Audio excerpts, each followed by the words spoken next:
Bueno, va 6 por 6 por 15. Ese mismo avión en 4 minutos atraviesa Cuba, su parte más estrecha, y qué sé yo, tal vez en 10 minutos. Y ese hemisferio es tan grande que uno tiene que estar 8 horas y media volando. Casi los de España, casi lo que tarda un avión de esto en viajar de Madrid a La Habana, es lo que tarda en llegar de Río de Janeiro a La Habana. Y Cuba que tuvo que luchar sola cuando tenía una población de apenas 1 millón y tanto de habitantes. Y está en minoría, porque entre españoles, soldados españoles, voluntarios, los españoles realmente estaba prácticamente en minoría la nación cubana. Cuando hizo eso, toda su historia. Sin Baraguá no habría habido la independencia, y Martí fue el que más comprendió la importancia de Baraguá. Sin esa línea de lucha no habría habido revolución cubana. Frente a los problemas, frente a los reveses, frente al 10 de marzo, la carencia total de armas, de recursos, de todo, hasta de fuerzas políticas, hubo que organizarlas, crearlas. Ni después del Moncada, ni después del Granma, sin una convicción profunda, sin un espíritu de lucha, sin esa creencia absoluta que el camino de la victoria, el camino de la lucha.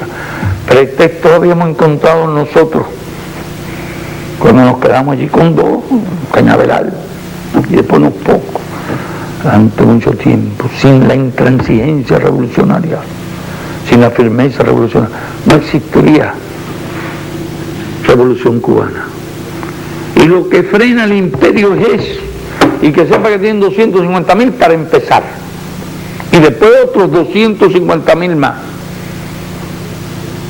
Y cuando los periodistas, un periodista español en la entrevista de prensa me pregunta sobre esto,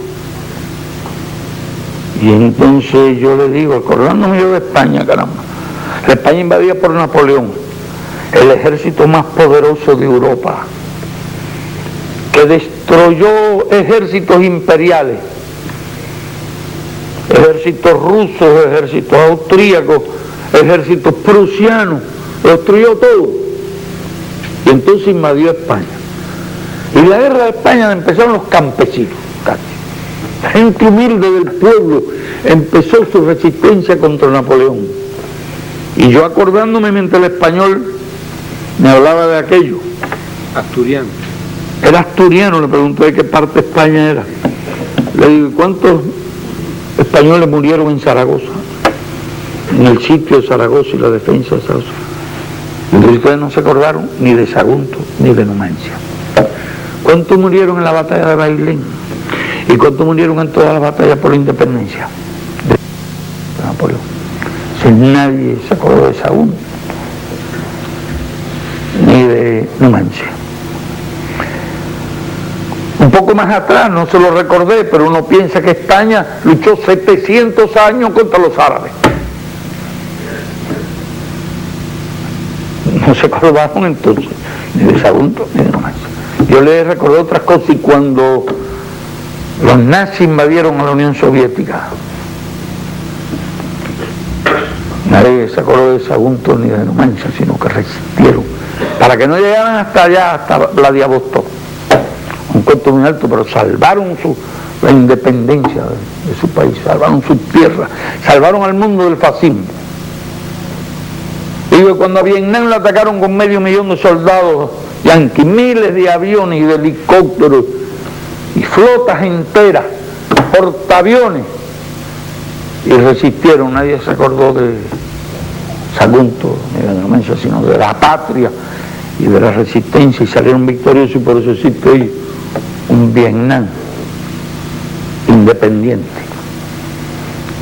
Y para mí todo esto está muy claro, y que nosotros no podemos hacer la menor concesión al imperialismo, ni la haremos jamás, y que nuestro camino es el camino de la resistencia, el camino es el único que puede incluso frenarlo. Yo estoy tranquilo, a pesar de todos esos augurios. Lo que esto multiplica la fuerza con que nosotros debemos seguir preparando a nuestro pueblo, un pueblo de 10 millones, organizado, preparado, armado. Es una fuerza invencible. Y lo que le decía, nosotros no solo vamos a resistir, sino nosotros somos capaces de resistir, sino de vencer una agresión de esa naturaleza. Nosotros no estamos pensando en un holocausto, estamos pensando en la resistencia y en la victoria. Además, y creo que eso es lo único que frena a estos señores, al tigre, esa convicción y esa seguridad. Bueno, eso me la transmitió Felipe. Cuando digo que aquellos saben lo que les costaría, pues vamos a ver si a lo mejor sus cálculos están equivocados. Y esto es un tema importante, porque la cuestión del pueblo armado fue uno de los argumentos que yo usé muchas veces. Cuando se hablaba del sistema electoral, cómo está organizada, cómo es nuestra constitución, organizar nuestras elecciones, todo eso yo le dije, pero hay algo más, nosotros tenemos un pueblo armado. Nosotros tenemos el voto, sino que tenemos las armas, el pueblo tiene las armas. Eso lo dije con mucho énfasis en este tipo de discusiones sobre los sistemas electorales y sobre la cuestión del sistema de elección por voto directo. Que en Brasil tiene fuerza, pues en su lucha frente a los gobiernos militares, insistieron mucho en el voto directo, que era el camino que habían elaborado frente a un sistema electoral organizado allí, en el país. Y yo les explicaba cómo se eligen aquí los candidatos. El partido no intervenía en la nominación de los candidatos delegados en la circunscripción. ¿Cómo? Tienen que haber no más de 8 y no menos de 2 candidatos. Como al final tenía que salir uno que tuviera la mitad más uno. Y cómo esos delegados eran los que elegían todos los poderes del Estado. El poder municipal, el poder provincial, el poder nacional. Y cómo el 60% por lo menos de los diputados de la Asamblea Nacional eran delegados de aquellos surgidos de la base. Entonces, eso no se sabe. Ustedes saben si hay una constitución, no lo saben. Entonces hay que hay un sistema electoral y que consiste en esto. Y yo dije algunos razonamientos sobre los problemas, cuál podía ser incluso mejor, más sereno, más reflexivo, los factores que influyen en ese concurso de popularidad en que se convierten muchas veces esas elecciones de tipo directo. Como me preguntaban si nosotros tendríamos la mayoría, que le voy a decir que tiene algún sentido que yo responda esa pregunta. Yo me atengo a los hechos. Mire, si en Cuba no hubiera una revolución, un proceso revolucionario, basado en una vinculación estrecha, muy estrecha con el pueblo, nuestro país no habría podido resistir más de 30 años al imperio más poderoso de la tierra, que lo ha bloqueado, que lo ha amenazado incesantemente, que lo ha hostigado durante tanto tiempo. ¿Usted cree que es posible? Ahí es cuando yo usaba el argumento de las armas, que la gente no solo tiene el voto, sino ¿cómo se podría defender un país como Cuba, tan pequeño al lado de ese imperio, sin una unión estrecha y una identificación total entre la revolución y el pueblo? Estos son argumentos muy fuertes. Y hablando de todo esto, yo hago algunos razonamientos sobre derecho constitucional y sobre sistemas electorales. Y bueno, usted tiene la Europa rica y democrática, tiene un modelo de democracia. Y en Europa casi ningún jefe de Estado lo eligen por votación directa, a excepción del de Francia. Y fue mencionando los distintos países.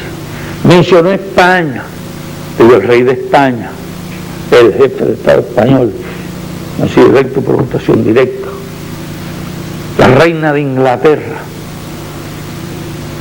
jefe de Estado de Inglaterra no ha sido electo por votación directa, el jefe de Estado de la Alemania Federal no ha sido electo, ni de Italia. Bueno, en general,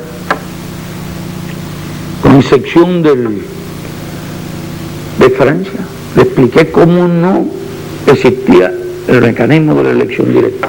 Hablé de Suecia, hablé de Holanda, hablé de otros países, hablé de las monarquías incluso, que existen en esos países y forman parte del sistema estatal. Entonces después le explico que ningún jefe de gobierno es electo por votación directa en Europa. Y por el caso de Felipe, o el primer ministro de Francia, o de Inglaterra, o de Austria, o de Grecia, o de Italia, o de la RFA, y ninguno es electo por votación directa. Es por votación de parlamentario, el que tenga la mayoría parlamentaria, y si ninguno tiene la mayoría se reúnen 3 o 4 partidos, elaboran una mayoría artificial incluso, una mayoría mecánica, y forman gobierno. Jefe de gobierno y jefe de Estado son elegidos. Entonces, ¿por qué ponen el énfasis en Cuba? Tratan de impugnar el método en Cuba y nadie dice una palabra.